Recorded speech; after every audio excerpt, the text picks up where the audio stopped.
ശരിക്കും പറഞ്ഞാൽ നമ്മളൊരു ഫ്രാഞ്ചൈസി മോഡൽ സ്റ്റേഷൻസ് ഓപ്പറേറ്റ് ചെയ്യാനായിട്ട് ആദ്യമേ തുടങ്ങി നമ്മുടെ കമ്പനി തന്നെ തിരുത്തൊരു തീരുമാനം ഇല്ല എന്നുള്ളതാണ്. നമ്മൾ സ്റ്റാൻഡ് ചെയ്യുന്നത് ഇപ്പോഴും ഞാൻ എല്ലാവരോടും പറയാറുള്ള പോലെ തന്നെ ഒരു കാര്യമാണ്, നമ്മൾ നല്ലൊരു പ്രൊഡക്റ്റിനെ മാർക്കറ്റിലേക്ക് കസ്റ്റമർക്ക് കൊടുക്കുക എന്നുള്ളതാണ്. ചാർജ് മോണിറ്ററിംഗ് സിസ്റ്റം എന്ന് പറയുന്നത് സോഫ്റ്റ്വെയർ ബേസ്ഡ് ആയിട്ടുള്ള സംഭവമാണ്. ബേസിക്കലി കൊളംബിയ ലാബ് ഒരു സോഫ്റ്റ്വെയർ ബേസ്ഡ് കമ്പനി അല്ല. അത് തന്നെയാണ് അതിന്റെ ഏറ്റവും വലിയ കാരണം എന്ന് പറയുന്നത്.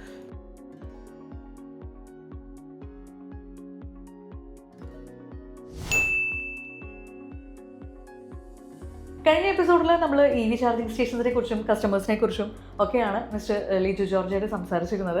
ഇന്ന് നമുക്കതിൻ്റെ ഒരു കണ്ടിന്യൂഷൻ എന്നുള്ള രീതിയിൽ ഇനി നമുക്ക് കുറച്ച് കാര്യങ്ങൾ അറിയാണ്ട് ആ കാര്യങ്ങളിലേക്കാണ് ഇന്നത്തെ എപ്പിസോഡ് മുന്നോട്ട് പോകുന്നത്.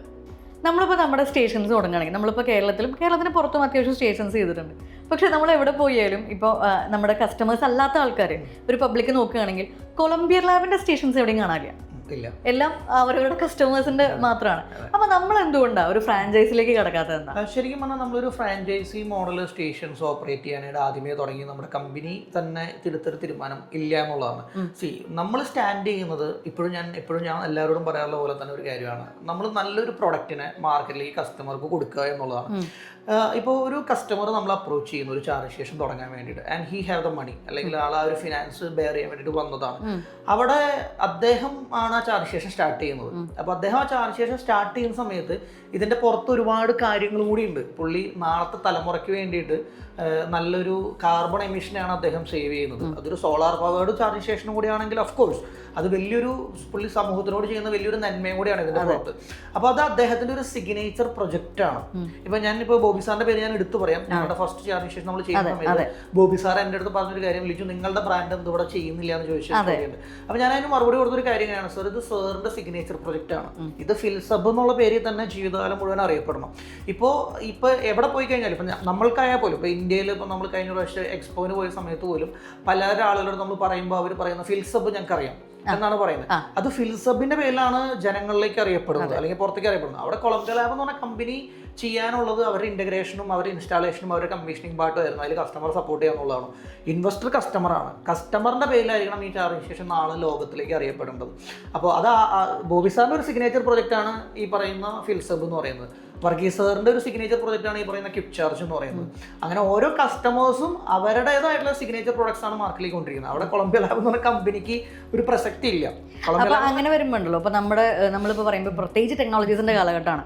നമ്മൾ എത്രത്തോളം നമ്മളെ ബൂസ്റ്റ് ചെയ്യണം അത്രത്തോളമാണ് നമുക്കൊരു പോപ്പുലാരിറ്റി കിട്ടുന്നത്. അപ്പൊ ഇപ്പൊ നമ്മൾ നോക്കുകയാണെങ്കിൽ ഇപ്പോൾ ഫിൽസബ് ആയിക്കോട്ടെ, ലോക്കസ് ആയിക്കോട്ടെ, കോൺഫൂദ ആയിക്കോട്ടെ, ഇപ്പൊ ഇലക്ട്രിക് ആയിക്കോട്ടെ, എന്തും ആയിക്കോട്ടെ, ഇപ്പൊ നമ്മൾ ഇപ്പോൾ അവസാനം ചെയ്യുന്ന നമ്മൾ SCBകൾ വരെ നമ്മൾ ചെയ്യുന്നുണ്ട്. അപ്പോൾ അങ്ങനെ ചെയ്യുമ്പോൾ അത്രയും വരുമ്പോൾ നമുക്ക് കിട്ടുന്ന ഒരു പോപ്പുലാരിറ്റി മറ്റുള്ളവരെ കമ്പയർ ചെയ്ത് നോക്കുമ്പോൾ അതൊരു കുറവല്ലേ? തീർച്ചയായിട്ടും. നമ്മളിപ്പോൾ ആ ഒരു കുറവ് എന്നുള്ളതിനേക്കാൾ ഉപരി എന്നെ സംബന്ധിച്ചോളം നമ്മൾ സാറ്റിസ്ഫൈഡ് ആയിട്ടുള്ള നമ്മൾ സാറ്റിസ്ഫാക്ഷൻ ആക്കുന്ന ഒരു കാര്യമാണ് നമ്മളെ സംബന്ധിച്ചോളം ഒരുപാട് കസ്റ്റമേഴ്സ് ഈ ഒരു മേഖലയിലേക്ക് വരിക എന്നുള്ളത്. ഇപ്പോൾ ഈ പറയുന്ന എനിക്ക് തോന്നുന്നില്ലേ, ബോബി സാർ എന്ന് പറയുന്ന വ്യക്തി നമുക്ക് അതിന് ശേഷം ഒരുപാട് റെഫറൻസ് തന്നിട്ടുള്ള ഒരാളാണ്. വർഗീസ് സാർ അതിന് ശേഷം ഒരുപാട് റെഫറൻസ് തന്നിട്ടുള്ള ഒരാളാണ്. ഇലക്ട്രിക് സജിത് സാർ നമുക്ക് ഒരുപാട് റെഫറൻസ് തന്നിട്ടുള്ള ഒരാളാണ്. അവിടെ ചെല്ലുന്ന കസ്റ്റമേഴ്സും ഈ പറയുന്ന അവരുടെ ഓണേഴ്സുമായിട്ട് കമ്മ്യൂണിക്കേഷൻ നടന്നു കഴിഞ്ഞിട്ടുണ്ടെങ്കിൽ ഓഫ് കോഴ്സ് അവർ പറയുന്ന ഒരു കാര്യമുണ്ട്, യു ക്യാൻ അപ്രോച്ച്, നമ്മളെ കൂടി ഒന്ന് അപ്രോച്ച് ചെയ്ത് നോക്കാം. And if customer is okay we can proceed. നമ്മളെല്ലാം കൺവേർട്ട് ആവുമെന്ന് ഞാൻ പറയുന്നില്ല. പക്ഷേ എങ്കിൽ പോലും നമ്മളുടെ ഒരു വിസിബിലിറ്റി അവിടെ കുറവാണെങ്കിലും, അല്ലെങ്കിൽ നമ്മളുടെ ഒരു ബ്രാൻഡിങ് അവിടെ കുറവാണെങ്കിലും, ഞാനിപ്പോഴും അല്ലെങ്കിൽ കമ്പനി ഇപ്പോഴും കോൺസെൻട്രേറ്റ് ചെയ്യുന്നത് അവിടെ ആ ഒരു കസ്റ്റമറിന്റെ പ്രൊജക്റ്റ് ആയിട്ട് തന്നെ അറിയപ്പെടണം തന്നെയാണ് നമ്മളുടെ ഉദ്ദേശം. കാരണം ഹി ഇൻവെസ്റ്റഡ് ദ മണി. പുള്ളി ചിലപ്പോൾ പക്ഷേ ഇപ്പം ബോബി സാറിനെ സംബന്ധിച്ചും ബോബി സാർ വർഷങ്ങളായിട്ട് പുറത്തുണ്ടായിരുന്ന ഒരു വ്യക്തിയാണ്. പുള്ളി ഒരു നല്ലൊരു എമൗണ്ട് സ്പെൻഡ് ചെയ്തിട്ടാണ് അവിടെ ഒരു ചാർജ് സ്റ്റേഷൻ സ്റ്റാർട്ട് ചെയ്യുന്നത്. അപ്പോൾ അതിൽ കൊളംബിയ ലാബ് എന്ന് പറഞ്ഞ കമ്പനി എന്താണ് ചെയ്തിട്ടുള്ളത്, അതിൻ്റെ ഒരു പാർട്ട് മാത്രമാണ് നമ്മൾ ചെയ്തിട്ടുള്ളൂ. It's not our station, it's Bobby sir station. അപ്പോൾ എന്ന് പറയുന്ന പോലെ ആ ഒരു പൈസ ഇല്ല. ഇപ്പോൾ കൊളംബിയ ലാബിന് കൊളംബിയ ലാബ് എന്നുള്ള രീതിയിൽ ഒരു ചാർജ് സ്റ്റേഷൻ ആണെങ്കിൽ വി നീഡ് ടു ഇൻവെസ്റ്റ്. നമ്മൾ ഇൻവെസ്റ്റ് ചെയ്ത് നമ്മുടെ ബ്രാൻഡ് നമ്മൾ ഡെവലപ്പ് ചെയ്യാം.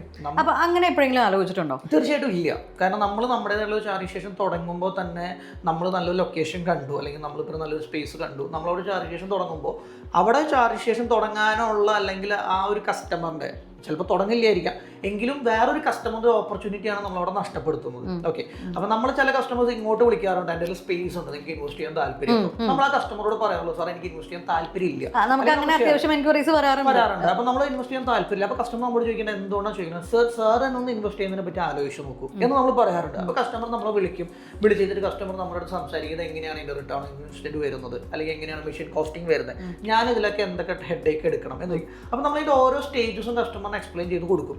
ഈ ഒരു പർട്ടിക്കുലർ ചാർജിങ് സ്റ്റേഷൻ ഒരു 5-6 വർഷം കഴിഞ്ഞ് കഴിയുമ്പോൾ നല്ല രീതിയിൽ ചാർജ് നടക്കുന്ന സ്റ്റേഷൻ ആണെങ്കിൽ ആ ഫുൾ എമൗണ്ടും ഈ കസ്റ്റമർക്ക് തന്നെ എടുക്കാം. മനസ്സിലായോ? വേറൊരു തേർഡ് പാർട്ടിക്ക് അല്ലെങ്കിൽ ഫോർത്ത് പാർട്ടിക്ക് ഒരു എമൗണ്ട് പോകേണ്ട കാര്യങ്ങളില്ല. മനസ്സിലായോ? പക്ഷേ ഈ പറയുന്ന രീതിയിൽ ഈ ഒരു കസ്റ്റമർ ഈ ഒരു സ്ഥലം ഓൾറെഡി വേറെ എന്തെങ്കിലും കാര്യത്തിനോ അല്ലെങ്കിൽ ചാർജ് സ്റ്റേഷൻ തന്നെ ലീസ് ചെയ്തിട്ടുണ്ടെങ്കിൽ അത് ചിലപ്പോൾ 25 ഇയേഴ്സിലേക്കോ 30 ഇയേഴ്സിലേക്കോ ലീസ് എഗ്രിമെന്റ് ആയിരിക്കും. അപ്പൊ അത് കഴിയാതെ ഈ കസ്റ്റമർക്ക് ഈ ഒരു പ്രോപ്പർട്ടിയിൽ ശരിക്കും പറഞ്ഞാൽ ഒന്നും ചെയ്യാൻ പറ്റാത്തൊരു സാഹചര്യമാണ്. അപ്പൊ നമ്മൾ അങ്ങനെ ഒരു ബിസിനസ്സിലേക്ക് നമ്മൾ ഇതുവരെ ഇറങ്ങിയിട്ടില്ല, നമ്മൾ ഇറങ്ങാനായിട്ട് ഉദ്ദേശിക്കുന്നുമില്ല. നമ്മൾ ആ ഒരു കസ്റ്റമർക്ക് ഒരു ഓപ്പർച്യൂണിറ്റി ക്രിയേറ്റ് ചെയ്യാനാണ് എപ്പോഴും ശ്രമിക്കുന്നത്. അപ്പൊ നമ്മളായിട്ട് ആ ഓപ്പർച്യൂണിറ്റി ഒരു കസ്റ്റമറിന്റെ കളയാനായിട്ട് ഉദ്ദേശിക്കുന്നില്ല. പിന്നെ ചില കസ്റ്റമേഴ്സ് നമ്മളോട് കട്ട് ആൻഡ് റൈറ്റ് ആയിട്ട് പറയാറുണ്ട്, ഞാൻ എന്തായാലും ഇൻവെസ്റ്റ് ചെയ്യാൻ ഉദ്ദേശിക്കുന്നില്ല. ഓക്കെ, നിങ്ങൾ ചെയ്യുമെന്നുണ്ടെങ്കിൽ നിങ്ങൾ ത്രൂ ചെയ്യാൻ താല്പര്യമുണ്ട്. അപ്പൊ അങ്ങനെ വരുമ്പോൾ നമ്മളുടെ കുറെ കസ്റ്റമേഴ്സ് നമ്മുടെ ബേസിലുണ്ട്. നമ്മുടെ ബേസിലുള്ള കസ്റ്റമേഴ്സ്, അതായത് അവർക്ക് സ്പേസ് ഉണ്ടാവില്ല, ബട്ട് അവർക്ക് നമ്മൾ ത്രൂ ചാർജ് ചെയ്യണം എന്ന് പറയാറുണ്ട്. അപ്പോൾ നമ്മൾ അവരെ അപ്രോച്ച് ചെയ്യും. ഈ 2 കസ്റ്റമേഴ്സ് നമ്മൾ കണക്ട് ചെയ്ത് കൊടുക്കും. അവർ തമ്മിലൊരു എഗ്രിമെന്റും കാര്യങ്ങളൊക്കെ വരികയാണെങ്കിൽ we will support them for installation, commissioning, ഈ പറയുന്നു നമ്മുടെ ടെക്നിക്കൽ ഒരു സർവിങ്ങിലും നമ്മൾ അവരെ സപ്പോർട്ട് ചെയ്യാൻ തയ്യാറാണ്. അങ്ങനെ ഒരു ഡൗട്ടും ചിലർക്ക് വരും. ചില എൻക്വയറീസ് നമുക്ക് വരുമ്പോൾ വരാറുണ്ട്, ഞങ്ങൾക്ക് സ്പേസ് ഇല്ല പക്ഷെ ഞങ്ങൾക്ക് ഇൻട്രസ്റ്റ് ഉണ്ട് ചെയ്യാൻ, അപ്പൊ നിങ്ങൾ ചെയ്ത് കൊടുക്കുമോ എന്ന് പറഞ്ഞ രീതിയിലുള്ള ക്വസ്റ്റ്യൻസ് ചെയ്യാൻ പറ്റും. ഞാൻ പറഞ്ഞല്ലോ, ഇപ്പൊ നമ്മുടെ കയ്യിൽ അതുപോലെ സ്പേസിന് വേണ്ടിയിട്ട് മാത്രം വിളിച്ചിട്ടുള്ള കസ്റ്റമേഴ്സ് ഉണ്ടെന്നുണ്ടെങ്കിൽ നമുക്ക് ഈ 2 കസ്റ്റമേഴ്സ് നമ്മൾ കണക്ട് ചെയ്ത് കൊടുക്കാൻ പറ്റും. അപ്പൊ നമുക്കിപ്പോൾ ഗൾഫിൽ നിന്ന് ഒരുപാട് കോളുകൾ, NRIs ഒരുപാട് കോളുകൾ വരുന്ന സെഗ്മെന്റ് ആണ്. ഞാൻ പൈസ ഇൻവെസ്റ്റ് ചെയ്യാം, but we don't have the space എന്ന് പറയാറുണ്ട്. അപ്പോൾ നമ്മൾ അവരോട് പറയുന്ന ഒരു കാര്യം, ഞങ്ങൾക്ക് ഇന്ന സ്ഥലത്ത് സ്പേസ് ഉണ്ട്, ഇഫ് യു ആർ ഓക്കെ ഞങ്ങൾ കസ്റ്റമറിനെ നിങ്ങൾക്ക് ഡയറക്റ്റ് കണക്ട് ചെയ്ത് തരാം. അവർ തമ്മിൽ സംസാരിച്ചിട്ട് ലാൻഡ് എഗ്രിമെന്റ് എങ്ങനെയാണെന്നുള്ളതും അതുപോലെ തന്നെ എത്ര റെന്റ് കൊടുക്കാൻ പറ്റും. ചിലർ ഫിക്സഡ് റെന്റ് കൊടുക്കുന്ന ആളുകളുണ്ട്, ചിലർ റവന്യൂവിനെ ബേസ് ചെയ്ത് റെന്റ് കൊടുക്കുന്ന ആളുകളുണ്ട്, ചിലർ പ്രോഫിറ്റിനെ ബേസ് ചെയ്ത് റെന്റ് കൊടുക്കുന്ന ആളുകളുണ്ട്. അപ്പോൾ അത് അവർ തമ്മിൽ സംസാരിച്ചിട്ട് അവർ ഓക്കെ ആയി കഴിഞ്ഞാൽ we can support them for all the technical service. അതിൽ നമുക്ക് അവരെ സപ്പോർട്ട് ചെയ്യാൻ പറ്റും. അത് തന്നെയാണ് കൊളംബിയ ലാബിന്റെ മിഷനും വിഷനും എന്ന് പറയുന്നത്. അതുപോലെ തന്നെ നമ്മളൊരു സ്റ്റേഷൻ, ഒരു മെഷീൻ ഏറ്റവും പ്രധാനപ്പെട്ട ഒരു കാര്യമാണ് CPU. അപ്പോൾ നമ്മൾ അതിലേക്കും കിടന്നിട്ടില്ല. പറയുമ്പോൾ എന്താ വെച്ചാൽ നമുക്ക് ഇപ്പോൾ സാറ് പറഞ്ഞ പോലെ 2 ഡയറക്ടേഴ്സിനും ടെക്നിക്കൽ നോളജ് എല്ലാം ഉണ്ട്, പക്ഷേ പല ഡിപ്പാർട്ട്മെന്റിലേക്കും കടക്കാതെ ഒരു സെക്യൂർ ആയിട്ട് പോകുന്നുണ്ടോ എന്നുള്ളൊരു ഡൗട്ടും ഇപ്പൊ ചിലർക്ക് വരില്ലേ? എന്തുകൊണ്ടാണ് ഇപ്പോൾ CPU എന്ന് പറയുന്നത്? ഇപ്പൊ ചാർജ് പോയിന്റ് ഓപ്പറേഷൻ അല്ലെങ്കിൽ ചാർജ് മോണിറ്ററിംഗ് സിസ്റ്റം എന്ന് പറയുന്നത് സോഫ്റ്റ്വെയർ ബേസ്ഡ് ആയിട്ടുള്ള സംഭവമാണ്. ബേസിക്കലി കൊളംബിയ ലാബ് ഒരു സോഫ്റ്റ്വെയർ ബേസ്ഡ് കമ്പനി അല്ല. അത് തന്നെയാണ് അതിന്റെ ഏറ്റവും വലിയ കാരണം എന്ന് പറയുന്നത്. പിന്നെ രണ്ടാമത്തെ കാരണം എന്ന് പറയുന്നത്, ഇപ്പൊ നമ്മളൊരു CPU ഓപ്പറേഷൻസിലേക്ക് കടക്കുമ്പോൾ ആ ഒരു കസ്റ്റമർ നമ്മളിൽ മാത്രം അധിഷ്ഠിതമായിട്ട് നിൽക്കുകയാണ്. നമുക്ക് അതിൻ്റെ ആവശ്യകതയില്ല. നമ്മളുടെ പോയിന്റ് ഓഫ് ബിസിനസ് എന്ന് പറയുന്നത് ആദ്യമേ തുടങ്ങി നമ്മുടെ വിഷൻ ക്ലിയർ ആണ്. നമ്മളൊരു കസ്റ്റമർക്ക് ഒരു മെഷീൻ സെല്ല് ചെയ്യുന്നു. ആ സെല്ല് ചെയ്യുന്ന മെഷീൻ്റെ ഓണറും പ്രോപ്പർട്ടി ഓണറും എല്ലാം, അല്ലെങ്കിൽ അതിൻ്റെ ടു സെഡ് റൈറ്റ്സ് എന്ന് പറയുന്ന ആ ഒരു പർട്ടിക്കുലർ കസ്റ്റമറിന്റെ കയ്യിലാണ്. അതിൻ്റെ പുറത്ത് പൈസ മേടിച്ച് നമ്മൾ വെച്ചതിൻ്റെ പുറത്ത് പിന്നെ കസ്റ്റമറിന്റെ പേരിലേക്ക് നമുക്ക് യാതൊരു വിധമുള്ള ആധികാരികത ഇല്ല. ഓക്കെ, സോ ആ ഒരു പർട്ടിക്കുലർ മെഷീനിൽ ഏത് CPU ഓപ്പറേറ്റ് ചെയ്യണം, അത് ജീവിതകാലം മുഴുവൻ. ഇപ്പം നമ്മൾ കൊളംബിയർ എന്നുള്ള പേരിൽ ഒരു CPU സ്റ്റാർട്ട് ചെയ്തു, അത് കൊളംബിയർ എന്നുള്ള പേരിൽ തന്നെ കസ്റ്റമർ ജീവിതകാലം മുഴുവൻ ഓപ്പറേറ്റ് ചെയ്യണം എന്ന് നമുക്ക് യാതൊരു വിധത്തിലുള്ള ഒരു നിർബന്ധമില്ല. കസ്റ്റമർക്ക് അത് ഇഷ്ടമുള്ള CPOയിലേക്ക് പോവാം. ഓക്കെ, അപ്പം നമ്മളായിട്ട് നല്ല രീതിയിൽ അസോസിയേറ്റ് ചെയ്യുന്ന കുറച്ച് CPOs ഉണ്ട്. കേരള ബേസ്ഡ് ആയിട്ടുള്ള, സൗത്ത് ഇന്ത്യ ബേസ്ഡ് ആയിട്ടുള്ളതും പാൻ ഇന്ത്യ ബേസ്ഡ് ആയിട്ടുള്ള കുറച്ച് CPOs ഉണ്ട്. സോ നമ്മൾ കസ്റ്റമേഴ്സിന് ഓപ്ഷൻസ് കൊടുക്കും, സാറിന് ഏതാണ് വേണ്ടത്, we will connect with that. ഇപ്പം നമ്മൾ ഓൾറെഡി അസോസിയേറ്റ് ചെയ്തിട്ടുള്ള ഒരുപാട് CPOs നമ്മുടെ അടുത്ത് ഒരുപാട് ഇഷ്യൂസ് പറയുന്നുണ്ട്. ഐ മീൻ കസ്റ്റമേഴ്സ് നമ്മുടെ വി ആർ നോട്ട് സാറ്റിസ്ഫൈഡ്, അല്ലെങ്കിൽ നമുക്കത് ഓക്കെ അല്ല. So we can suggest them to other CPO. Customer പൈസ ഇൻവെസ്റ്റ് ചെയ്ത് കഴിഞ്ഞതിന് ശേഷം നമ്മളിപ്പോൾ കൊളംബിയർ എന്ന് പറയുന്ന ഒരു CPO ആയിട്ട് കസ്റ്റമറുടെ അടുത്തേക്ക് ചെന്നു. നാളെ കസ്റ്റമർക്ക് ഒരു പ്രശ്നം നമ്മളുമായിട്ടും ഉണ്ടായി, we are not ready to move that particular machine from Colombia to A or B CPO എന്ന് പറഞ്ഞു കഴിഞ്ഞിട്ടുണ്ടെങ്കിൽ കസ്റ്റമർ ശരിക്കും അവിടെ ഒരു ട്രാപ്പിൽ പെട്ടിരിക്കുകയാണ് അല്ലേ. വേറൊരു CPOയിലേക്ക് കസ്റ്റമർക്ക് മൂവ് ചെയ്യാൻ പറ്റില്ല, അല്ലെങ്കിൽ 5-10 വർഷത്തെ എഗ്രിമെന്റിൽ നമ്മൾ ചെയ്തിരിക്കുന്ന കാര്യത്തിൽ വേറൊരു ഇതിലേക്ക് മൂവ് ചെയ്യാൻ പറ്റില്ല, ഒരിക്കലും പറ്റില്ല. അത് നമ്മൾ ആ ഒരു രീതിയിൽ കസ്റ്റമറെ റെസ്ട്രിക്ട് ചെയ്യുന്നില്ല. കസ്റ്റമറിന്റെ പ്രോപ്പർട്ടിയാണ്, കസ്റ്റമർ പർച്ചേസ് ചെയ്തിരിക്കുന്നതാണ്, അതിന്റെ എല്ലാ റൈറ്റ്സും ആ ഒരു കസ്റ്റമർക്ക് ഉണ്ടാവണം എന്നാണ് നമ്മളുടെ വിഷയം എന്ന് പറയുന്നത്. അത് ക്ലിയറും ആണ്. കസ്റ്റമർ പറയാണ്, ലിജു എനിക്ക് A എന്ന് പറയുന്ന CPOയിലേക്ക് പോകാനാണ് താല്പര്യം, he can go with A. If he satisfied, ആൾക്ക് ആ A ആയിട്ട് കണ്ടിന്യൂ ചെയ്യാം. നമുക്ക് യാതൊരു പ്രശ്നമില്ല. നാളെ ആൾ എന്നെ വിളിക്കുവാണ്, ലിജു എനിക്ക് AI ആയിട്ട് പ്രശ്നമുണ്ട്, സോ നമ്മൾ അതിന്റെ പ്രശ്നങ്ങൾ എന്താണെന്ന് അന്വേഷിക്കും. If the problem is genuine, നമ്മൾ ഈ പറയുന്ന പോലെ ഈ പറയുന്ന CPO ആയിട്ട് സംസാരിക്കും. ഇങ്ങനെ ഒരു പ്രശ്നം കസ്റ്റമർ പറഞ്ഞിട്ടുണ്ടല്ലോ, ഇഫ് യു ക്യാൻ സോൾവ്, നമ്മളത് സോൾവ് ചെയ്യും. അതല്ല കസ്റ്റമർ ഒരു രീതിയിൽ സമ്മതിക്കുന്നില്ല എന്നുണ്ടെങ്കിൽ നമ്മളതൊരു സെക്കൻഡ് CPO കസ്റ്റമർക്ക് സജസ്റ്റ് ചെയ്യും, അല്ലെങ്കിൽ ഒരു തേർഡ് CPO കസ്റ്റമർക്ക് സജസ്റ്റ് ചെയ്യും. ഇതുകൊണ്ട് തന്നെയാണ് നമ്മൾ ഈ ഒരു സെഗ്മെന്റിലേക്ക് ഇറങ്ങാത്തതിന്റെ വലിയൊരു കാരണം. ഇനി രണ്ടാമത്തെ ഒരു കാരണം എന്ന് പറയുന്നത്, എൻ്റെ ഒരു വിഷൻ പ്രകാരം അല്ലെങ്കിൽ എൻ്റെ ഒരു എൻ്റെ ഒരു പേഴ്സണൽ ആസ്പെക്ട്സിൽ ഞാൻ പറയുകയാണ്, ഈ ഒരു 2026 ശേഷം അല്ലെങ്കിൽ 2027 ശേഷം നമുക്ക് ഷോർട്ട് ലിസ്റ്റ് ചെയ്യാൻ പറ്റും. ഇപ്പൊ മാനുഫാക്ചറർ സെഗ്മെന്റിൽ ഒരുപാട് കമ്പനികൾ വന്നിട്ടുണ്ട് ഈ ചാർജിങ് സെഗ്മെന്റ്സിൽ അല്ലെ. പക്ഷെ പല കമ്പനികളും ഇന്ന് മാർക്കറ്റിൽ നിലനിൽക്കുന്നില്ല. പല സൂപ്പർ ബ്രാൻഡുകൾ വെച്ച് നോക്കുകയാണെങ്കിൽ ഒരു ബ്രാൻഡുകളും ഇല്ല. വരുന്നു, പ്രൊഡക്ഷൻ ചെയ്യുന്നു, മീൻ ടൈമിൽ കുറച്ച് ബിസിനസ് എടുക്കുന്നു, അവർ പോകുന്നു. അവർക്ക് വാറണ്ടി സപ്പോർട്ട് ഇഷ്യൂസ് ഇല്ല, സർവീസ് സപ്പോർട്ട് ഇഷ്യൂസ് ഇല്ല, കാരണം കമ്പനി നിലനിൽക്കുന്ന പോലും ഇല്ല. ഇതേ സെഗ്മെന്റിലേക്ക് തന്നെ CPO CMSകളും വരുന്നുള്ളതാണ് എൻ്റെ ഒരു പേഴ്സണൽ ഒപ്പീനിയൻ. ഇപ്പോൾ ഒരു 2 വർഷത്തിനുള്ളിൽ തന്നെ നോക്കുകയാണെന്നുണ്ടെങ്കിൽ എനിക്ക് തോന്നുന്നു ഒരു 10 CMS അല്ലെങ്കിൽ CPO കമ്പനി കൂടുതൽ എനിക്ക് ഇന്ത്യയിൽ ചിലപ്പോൾ കാണാൻ പറ്റുമെന്ന് എനിക്ക് തോന്നുന്നില്ല. കാരണം ആളുകൾ ഷോർട്ട് ലിസ്റ്റ് ആയി തുടങ്ങി. ഇപ്പം ഞാൻ നേരത്തെ പറഞ്ഞൊരു എക്സാമ്പിൾ, 2021 നമ്മളൊരു EV ഇവിടുന്ന് ഡ്രൈവ് ചെയ്യുന്ന സമയത്ത്, കൊച്ചി ടു ട്രിവാൻഡ്രം ഡ്രൈവ് ചെയ്യുന്ന സമയത്ത് നമ്മളെ സമയത്തോളം നമ്മുടെ കയ്യിൽ മിനിമം ഒരു 5-6 ആപ്പ് വേണമായിരുന്നു. കാരണം ഒരു ആപ്പ് കമ്പനിക്ക് അല്ലെങ്കിൽ ഒരു CPO കമ്പനിക്ക് 1-2 ചാർജ് സ്റ്റേഷൻസ് മാത്രം നിലനിന്നിരുന്ന കാലഘട്ടമായിരുന്നു വന്നുകൊണ്ടിരുന്നത് അല്ലേ. പക്ഷെ ഇപ്പോഴത്തെ ഒരു കാലഘട്ടത്തിൽ എനിക്ക് ഒരു ആപ്പ് ഉണ്ടെങ്കിലും കേരളം മുഴുവൻ സഞ്ചരിക്കാം, തമിഴ്നാട് മുഴുവൻ സഞ്ചരിക്കാൻ എനിക്കൊരു ആപ്പ് മതി, കർണാടക കൂടെ സഞ്ചരിക്കാൻ എനിക്കൊരു ആപ്പ് മതി. പക്ഷെ ഓരോ സ്റ്റേറ്റിനെയും ലീഡ് ചെയ്യുന്നത് ഓരോ ആപ്ലിക്കേഷൻ കമ്പനികളായിരിക്കും. അപ്പോൾ ഇതിലേക്കും കുറേ ഒരു സ്ക്രൂട്ടനിങ്ങും എല്ലാം വരുന്നുണ്ട്. എനിക്ക് തോന്നുന്നു കുറേ ഫിൽട്രേഷൻസ് നടക്കുന്നുണ്ട് ഈ ഒരു മാർക്കറ്റിൽ. പല CPOസും തമ്മിൽ അങ്ങോട്ടും ഇങ്ങോട്ടും ഇൻട്രോപ്പറേറ്റബിലിറ്റി സൈൻ ചെയ്യുന്നുണ്ട്. പല കാർ OEM മാനുഫാക്ചേഴ്സും ഇപ്പോൾ MGയുടേതായിട്ടുള്ള ഒരു ഇത് കൊണ്ടുവരുന്നുണ്ട്, ടാറ്റയുടേതായിട്ടുള്ള ഒരു പ്ലാറ്റ്ഫോം കൊണ്ടുവരുന്നുണ്ട്. സോ ഒരു വിത്തിൻ ഒരു 2 ഇയേഴ്സിനുള്ളിൽ തന്നെ ഇതെല്ലാം ഒരു ഫിൽട്രേഷൻ കഴിഞ്ഞ് ഒരു 10 CPO അല്ലെങ്കിൽ 10 CMS എന്ന് പറയുന്ന ഒരു ലിമിറ്റിലേക്ക് വന്ന് നിൽക്കും എന്നുള്ളതാണ് ഒരു കാര്യം. പിന്നെ രണ്ടാമത്തെ കാര്യം, ഇപ്പോഴും ഗൂഗിൾ പോലത്തെ കമ്പനികൾ ഈ ഒരു പ്ലാറ്റ്ഫോമിലേക്ക് വന്നിട്ടില്ല.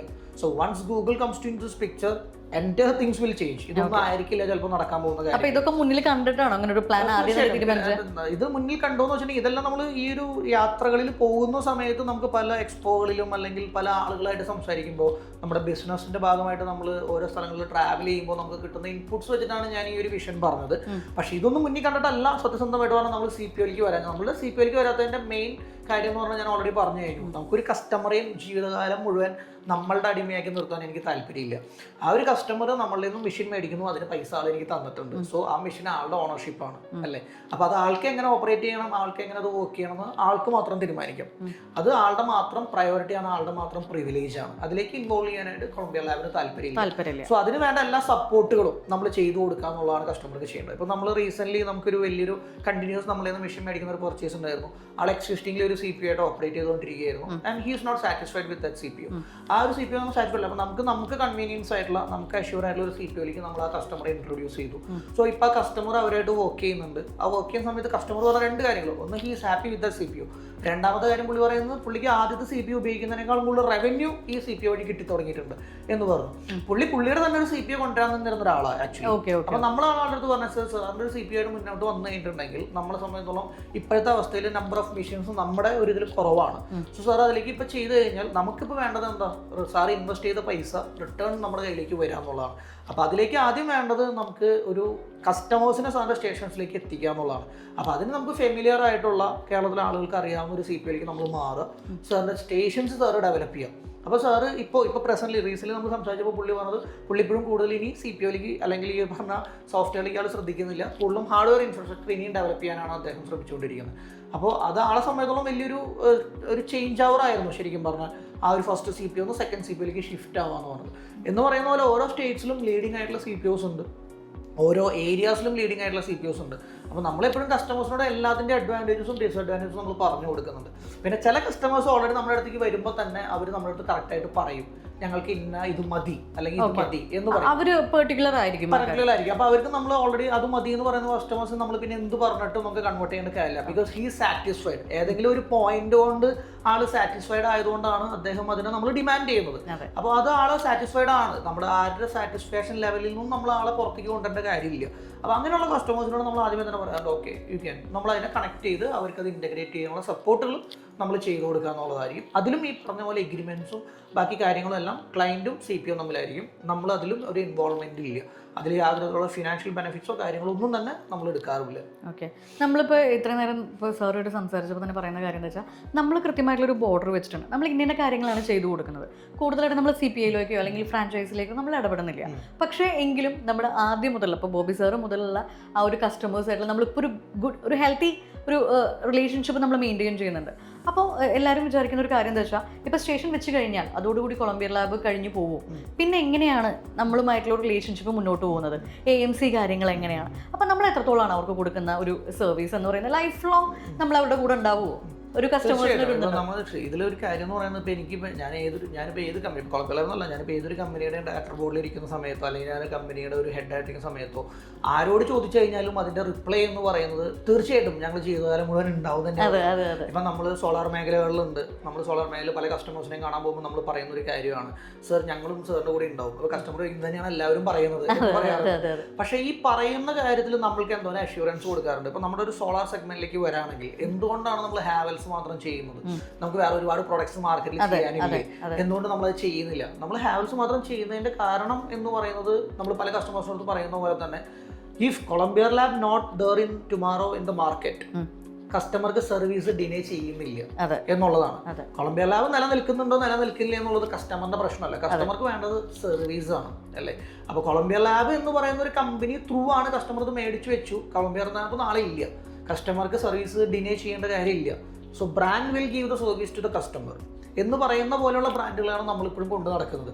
ഇപ്പോൾ എക്സികോമിനെ സംബന്ധിച്ചിടത്തോളം ഇപ്പോൾ എക്സികോമിൻ്റെ ഒരു മെഷീനിന് എന്തെങ്കിലും ഒരു കംപ്ലയിൻസ് വന്നു കഴിഞ്ഞിട്ടുണ്ടെങ്കിൽ നമ്മുടെ കസ്റ്റമേഴ്സിനോട് ചോദിച്ചാൽ അറിയാം, നമ്മളല്ല ഇത് അറ്റൻഡ് ചെയ്യുന്നത്. അവർക്കൊരു ടാറ്റ് ഉണ്ട്, ഒരു മിനിമം ടൈമിനുള്ളിൽ അറ്റൻഡ് ചെയ്യണമെന്നുണ്ട്. ആ ഒരു ടാറ്റ് പ്രകാരം അവരുടെ എഞ്ചിനീയേഴ്സ് തന്നെയാണ്, അവരുടെ ഓൺ റോളുള്ള കേരളത്തിലുള്ള എഞ്ചിനീയേഴ്സാണ്, അല്ലെങ്കിൽ അവരുടെ തേർഡ് പാർട്ടി എഞ്ചിനീയേഴ്സ് ഉണ്ടാവാം.